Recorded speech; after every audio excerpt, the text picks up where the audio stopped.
আপনারা জানতে চেয়েছেন দাউদকান্দি থেকে সেঙ্গারচর পর্যন্ত 40 কিলোমিটার এই আঞ্চলিক মহাসড়কের অগ্রগতি কি।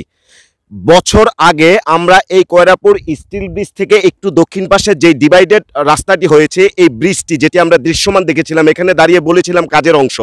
1 বছর আগে কাজের যে গতি, 1 বছর পরে এসে আজ আপনাদের জানালাম সড়কের যে কাজ 1 বছর আগে যেভাবে দেখেছি এখনো ঠিক সেভাবেই আছে। আমার যে পাশে কাজ চলতেছে এগুলো রডগুলো জম পড়ে গেছে। আপনারা এই পেছনে একেবারে দাউদকান্দি থেকে এই আমি কয়রাপুর স্টিল ব্রিজের এখানে যে বৃষ্টি হয়েছে এ পর্যন্ত আমি যে ভিডিও আপনাদের দেখালাম, এই জায়গায় দুর্ভোগের শেষ নেই। অর্থাৎ বৃষ্টি হলে বর্ষার পানি যদি কোথাও জমে যায় তাহলে সেই ক্ষেত্রে দীর্ঘ যানজট পড়ে এবং বিভিন্ন যানবাহন এখানে যেতে চরম ভোগান্তিতে পড়ে, সেই সাথে দুর্ভোগে পড়ে কিন্তু যাত্রীরা। আমরা রাস্তার বিভিন্ন অংশে দেখেছি এখনও কাজই ধরেনি।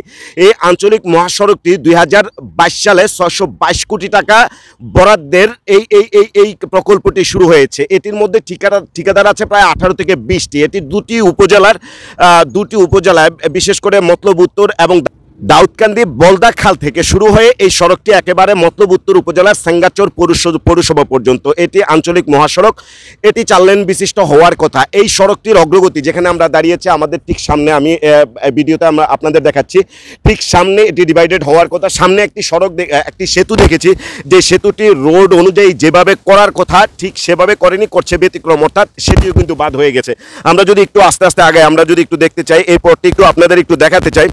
এই ব্রিজ হয়েই ওই কয়রাপুর যে স্টিল ব্রিজটি আছে, হ্যাঁ নিচিন্তপুর যে স্টিল ব্রিজটি আছে, এই স্টিল ব্রিজটি বাদ হয়ে যাবে। এইখানে যে ডিভাইডেড সড়কটি হয়েছে 1 বছর আগে আমি ঠিক অবস্থান যা দেখিয়েছি এখন আরও বালু কমতে কমতে এখানে শেষ হয়ে গেছে। অর্থাৎ বিশেষ করে দক্ষিণাঞ্চলের যেই লোকজন এই চাঁদপুর হয়ে ফরিদগঞ্জ, নোয়াখালী, লক্ষ্মীপুর, রামগতি, ফেনী এই অঞ্চলের কিংবা চাঁদপুর, হাজীগঞ্জ এই অঞ্চলের যে মানুষ এই পথ দিয়ে একটু যাতায়াতের জন্য এই পথটি যে বেছে নেয়, এই পথটি কিন্তু চরম দুর্ভোগে এবং ভোগান্তিতে পড়তে হয় যাত্রী সাধারণ। আর স্পষ্টত 2024 সালে অর্থাৎ চলতি বছরের ডিসেম্বরে এই 622 কোটি টাকার এই প্রকল্পটি আঞ্চলিক মহাসড়কের কাজ শেষ হওয়ার কথা। কিন্তু আমরা যে দৃশ্যমান কাজ দেখলাম এবং 1 বছর আগে যা দেখলাম, 1 বছর পরে এসে যা দেখলাম, ভিডিওতে আপনাদের যতটুকু দেখিয়েছি, এটি পর্যালোচনা করলে আমরা বুঝতে পারি যে আগামী আরও এই কাজটি শেষ হতে কমপক্ষে 4 থেকে 5 বছর সময় লাগতে পারে। অর্থাৎ 2028 থেকে 30-এর আগে এই কাজটি হওয়ার সম্ভাবনা নেই। মূলত এই সড়ক পথে কুমিল্লা হয়ে চট্টগ্রাম, ফেনী, লক্ষ্মীপুর, নোয়াখালী এই পথে যেই যানবাহনগুলো যায়, এইখানে যদি ট্রানজিশন সড়ক হয়, বিশেষ করে মতলব, চাঁদপুর কিংবা চাঁদপুরের অন্যান্য উপজেলাসমূহ, তার দক্ষিণাঞ্চলে যে সমস্ত জেলাসমূহ এই পথটি কিন্তু বেছে নেয় তারা গতিপথকে কমিয়ে আনার জন্য, ঠিক সেই জায়গায় দুর্ভোগের কোনো শেষ নেই। আমি যদিও এখন শুষ্ক মৌসুম, শীত বিদায় এই অবস্থায় বৃষ্টি নেই, তবুও রাস্তার দুর্ভোগের অংশগুলো দেখালাম এবং এই সড়কের সর্বশেষ পরিস্থিতি বিশেষ করে আপনারা যারা রয়েছেন আমার কাছ থেকে জানতে চেয়েছেন তাদের আমরা অবগত করলাম। তবে আমার কাছে কাজটি দেখে মনে হলো এটি সম্পূর্ণ একটি শুভঙ্করের ফাঁকি, যেখানে 622 কোটি টাকা বরাদ্দে এই কাজটি বাস্তবায়ন হওয়ার কথা। সেই কাজটিতে আমরা যা পরিলক্ষিত করলাম, এতে মনে হয় 500 কোটি টাকাই পকেটে চলে গেছে কারো না কারো, আর বাকি 122 কোটি টাকার আমরা যে কাজটি দেখছি সেটি দৃশ্যমান। বিভিন্ন জায়গায় কাজ শেষ না হতে ভেঙে গেছে, সাইড পড়ে গেছে, রাস্তার যে গাইড ওয়াল করেছে সেগুলো নষ্ট হয়ে গেছে। অর্থাৎ এই সড়কটিতে বিভিন্ন রয়েছে প্রতিপদে দুর্ভোগ এবং মৃত্যুফাত, যেটি বর্ষা এলেই দেখা যায়।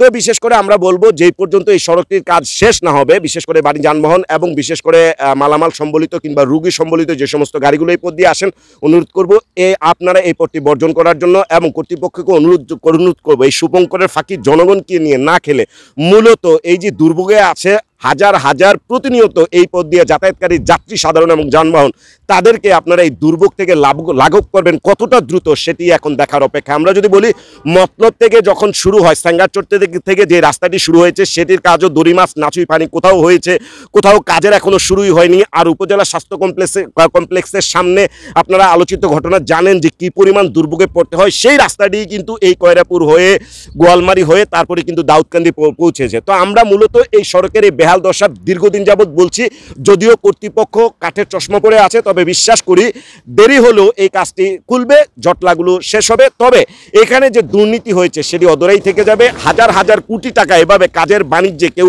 জনগণের টাকা পকেটে ঢুকিয়েছে, সেটি আর ফেরত আসবে না হয়তো। তবে কাজের গতি যেন দ্রুত ফিরে পায় সেই প্রত্যাশায় এই মতলব তথা এই পথ দিয়ে যারা যাতায়াত করে সেই জনগণের পক্ষে বিদায় নিচ্ছি। এই কয়রাপুরের যে ব্রিজটি অসমাপ্ত, সেই ব্রিজের উপর থেকে। আল্লাহ হাফেজ।